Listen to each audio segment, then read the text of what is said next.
keberkesanan dos vaksin penggalak dilihat mampu mengurangkan peningkatan kes jangkitan COVID-19 di Malaysia yang dicetuskan oleh gelombang varian Omicron pada ketika ini, di mana Ketua Pengarah Kesihatan Tan Sri Dr. Nur Hisham Abdullah berkata, data terkini dari 4 minggu lepas iaitu daripada 24 Januari hingga 21 Februari menunjukkan kumpulan individu yang tidak divaksin merupakan adalah golongan yang paling berisiko dijangkiti COVID-19 yang serius, terutamanya bagi kategori 3 dan juga bagi kategori 4 dan 5. Ini berdasarkan graf yang anda lihat di sini, dan juga kalau dilihat kepada kematian per 100,000 populasi juga kebanyakannya daripada kelompok yang tidak divaksinasi dan juga tidak ada mendapat dos penggalak. Saya ingin berbincang mengenai perkara ini bersama dengan Dr. Alif Adlan Muhammad Tabid, merupakan pakar perubatan penyakit berjangkit daripada Hospital Sungai Buloh. Terima kasih Dr. Alif kerana sudi bersama dengan kita. Doktor, mungkin dapat digambarkan ataupun dapat diberikan situasi sebenar keadaan di ward-ward kecemasan ataupun keadaan di hospital pada ketika ini. Apabila kita tahu kes harian pada ketika ini melebihi 27,000, 26,000, sudah pasti ia menggusarkan. Tetapi bagaimana kita dapat mengenal pasti dan juga memahami situasi sebenar apabila ianya berkaitan dengan vaksinasi dan juga ada banyak bezanya antara individu yang dirawat yang sudah lengkap dengan dos penggalak dan juga tidak lengkap dengan dos penggalak ataupun tidak divaksinasi secara keseluruhannya. Ya, baik. Terima kasih kerana soalan tersebut. Jadi kita lihat sekarang ni kes-kes memang nampak meningkat. Jadi akan tetapi kita harus lihat juga dari segi severity-nya ataupun bilangan kes yang akut atau teruk. Ya. Bila kita lihat pecahan bilangan kes akut dan teruk yang dimasukkan ke hospital adalah jauh lebih kurang ya daripada dulu, di mana kes-kes akut yang teruk mengalami penurunan yang ketara dari segi pecahan kes. Kita nampak dari segi statistik harian nampak lebih daripada 25,000 kes sehari kan. Akan tetapi di hospital apa yang kita lihat bilangan kes-kes akut yang teruk memang banyak dari segi penurunan nombor penurunannya ketara lah.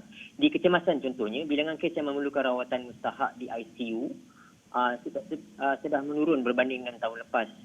Manakala di ward perubatan COVID pula, bilangan kes yang merosot, maksudnya daripada kategori 1 atau 2 yang pergi ke kategori 3, 4 atau 5 dan memerlukan bantuan pernafasan di ICU telah juga berkurangan. Maksudnya severe cases has actually come down a lot.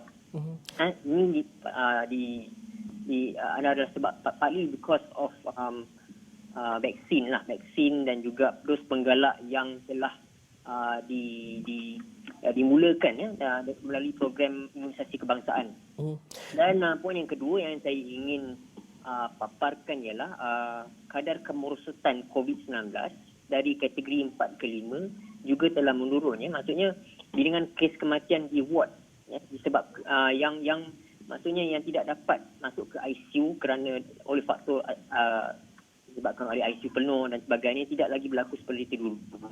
Dan bilangan kes kematian di ICU pun telah menurun. Maksudnya jadi dari segi beban kerja itu pun sudah berkurang dan isu dari segi frontliner kelesuan pun makin berkurang kerana dan oleh itu menyebabkan kita punya kualiti penjagaan untuk COVID-19 juga tengah meningkat. Seterusnya dari segi pengesanan kes tu kita nampak lebih banyak kita screen, lebih banyak kita saring, lebih banyaklah kes yang kita dapat. Jadi ada banyak kes yang kita panggil incidental COVID lah. Maksudnya mereka yang tidak bergejala tetapi mereka datang ke hospital untuk sebab lain. Contohnya patah kaki dan sebagainya dan mereka mengalami ujian saringan COVID-19 dan didapati positif walaupun tidak bergejala. Dan mereka memerlukan rawatan di dalam hospital untuk sebab lain daripada COVID. Tapi mereka terpaksa diasingkan oleh kerana mereka adalah golongan kategori 1 atau kategori 2 COVID. Jadi kita nampak dengan saringan yang meningkat maka lebih banyaklah kes yang kita dapat detect dengan sistem saringan yang lebih efisien bermula daripada kecemasan itu sendiri.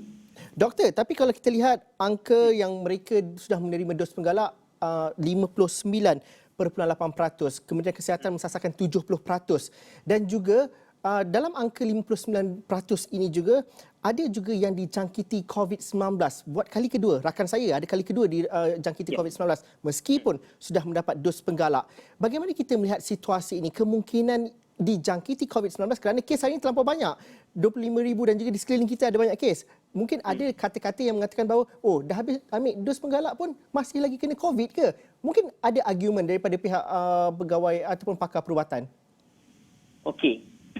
Walaupun sudah mendapat dos penggalak disebabkan oleh kes-kes dari komuniti yang masih banyak, kita juga terdedah kepada jangkitan COVID-19 yang dari segi imunisasi, kita ada dua jenis imunisasi. Satu, natural immunity. Maksudnya selepas kita sembuh daripada COVID, kita mendapat imunisasi sementara, disebabkan oleh kita baru recover from previous COVID. Dan satu lagi adalah vaccine-induced immunity, iaitu immunity yang didapati daripada vaksin. Maksudnya artificially induced immunity. So, jadi kebarangkalian untuk terkena COVID kali kedua masih ada, tetapi kebarangkaliannya jauh lebih rendah, dan untuk kebarangkalian yang kedua untuk mendapat COVID yang lebih serius adalah semakin rendah lah. Jadi dengan vaksin dan juga dengan sejarah dapat COVID yang sebelum ini memberikan kebarangkalian yang lebih rendah untuk dapat COVID yang serius.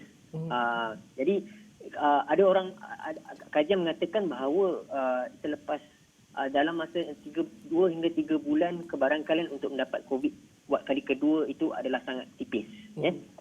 Jadi dengan adanya vaksin dan dengan dos penggalak, kebarangkalian untuk dapat jangkitan COVID yang kedua yang lebih serius itu jauh lebih rendah daripada sekiranya anda tidak mendapat dos penggalak dan juga sekiranya anda belum pernah lagi mendapat COVID sebelum ini.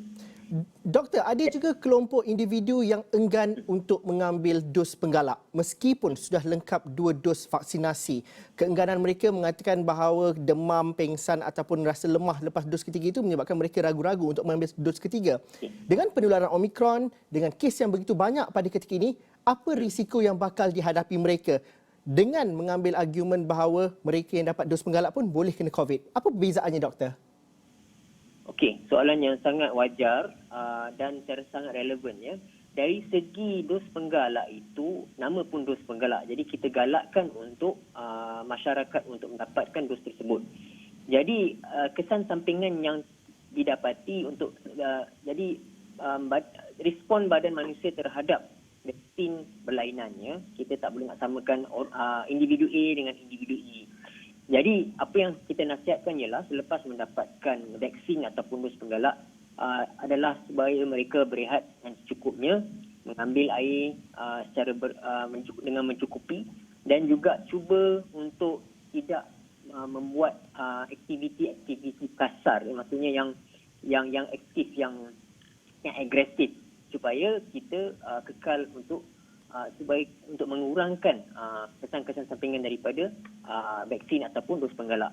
Jadi berbalik kepada persoalan, adakah dos penggalak itu harus untuk meningkatkan imuniti seseorang itu daripada dijangkiti COVID-19? Ya, sebenarnya dengan peredaran masa, kebolehan imunisasi badan manusia itu untuk melawan COVID-19 semakin lama didapati akan menurun. Sebab pernah dibuat kajian bahawa tahun lepas di mana antara bulan 4 hingga bulan 9 di mana immunity ataupun kebolehan untuk dijangkiti COVID-19 yang serius didapati menjadi lebih rendah dengan peredaran masa selepas beberapa bulan. Jadi disebabkan itu masyarakat adalah disarankan untuk mengambil dos penggalak, terutama sekali bagi mereka yang warga emas dan juga mempunyai komorbiditi seperti tekanan darah tinggi, kencing manis, kanser, dan mereka yang mempunyai imunisasi yang rendah seperti pesakit yang mempunyai kemoterapi, transplant dan sebagainya. Mereka ini terdedah kepada COVID-19 kerana imunisasi mereka berbeza dengan orang-orang sihat yang lain.